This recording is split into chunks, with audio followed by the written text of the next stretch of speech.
भारत माता की जय, वंदे मातरम अशा घोषणांचा जयघोष, पारंपरिक वेशामध्ये नटलेले चिमुकले, हजारो विद्यार्थ्यांच्या देशभक्तीने भारलेल्या वातावरणात सिंहगड रोड येथील व्यंकटेश स्कायडेल सोसायटीमध्ये 78वा स्वातंत्र्य दिन साजरा करण्यात आला।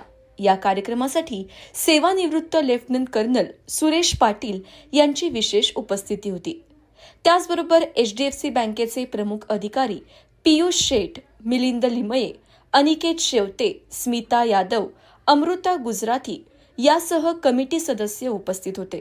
यावेळी बोलताना सुरेश पाटील म्हणाले की विकासाच्या नावाखाली मानवनिर्मित निसर्गाची हानी मोठ्या प्रमाणावर झाली।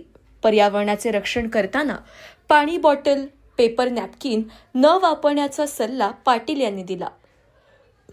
लोकसंख्या वाढीमुळे शहरात निर्माण होणाऱ्या समस्या, त्याचे परिणाम यावर एक सजग नागरिक म्हणून जागरूक राहण्याची गरज आहे। स्वातंत्र्य दिनाच्या निमित्ताने लहान मुलांसाठी कॅनव्हास पेंटिंग व प्रौढांसाठी टी-शर्ट पेंटिंग असे कार्यक्रम आयोजित करण्यात आले होते। त्याला लहान मुलांकडून, नागरिकांकडून उत्स्फूर्त असा प्रतिसाद मिळाला।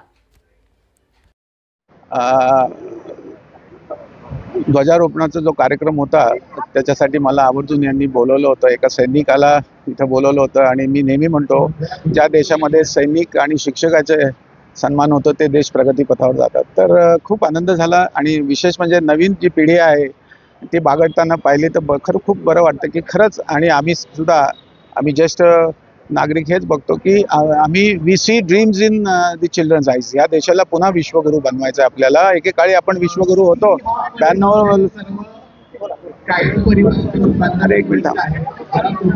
92 लाख स्क्वेअर किलोमीटर हा देश होता एकेकाळी।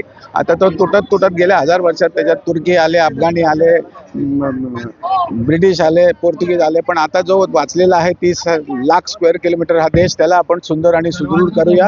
आणि त्याच्यासाठी म्हणून आज आपण एक प्रार्थना करूया की येस, आपण पुण्यासाठी काय करू शकतो। तर पुण्यासाठी म्हणून मी 3 विषय मांडलेले आहेत। पर्यावरणामध्ये 3 R आहेत: रिफ्यूज, रिड्यूस, रिसायकल।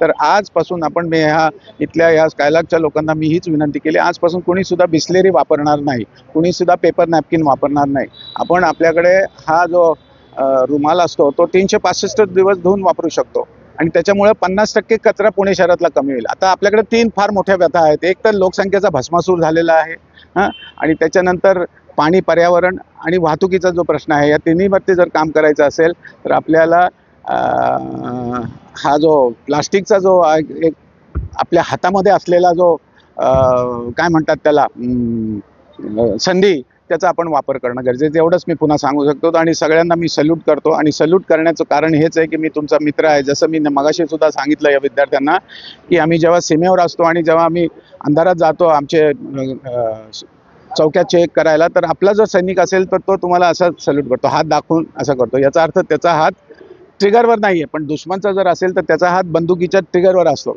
म्हणून मी आज तुम्हा सर्वांचा मित्र आहे। Thank you sir. गेल्या वर्षभरापासून आमचे विविध कार्यक्रम या निमित्ताने होत असतात। 26 जानेवारी असेल, 15 ऑगस्ट असेल, आणि आपले हिंदू संस्कृतीमध्ये जेवढे काही सण आहेत त्या सगळा हा परिवार या सगळे इथं सहभागी होतो। देशभक्तीपर गीतं म्हटली जातात, इथली मुलं वेगवेगळे कार्यक्रम या संदर्भात करतात। तसेच मोठे लोकसुद्धा वेगवेगळ्या कार्यक्रमांमध्ये सहभागी होऊन या सगळ्या आपल्या देशभक्तीपर गीतं असतील किंवा गायन स्पर्धा असतील किंवा नाटक असेल, अशा सर्व प्रकारामध्ये सहभागी होतात। आमचा सर्व स्कायडेल परिवार अशा रीतीने एकजुटीने या सर्व कार्यक्रमांचा आस्वाद घेतो। मीही तुम्हा सगळ्यांना 15 ऑगस्टच्या शुभेच्छा देतो। धन्यवाद।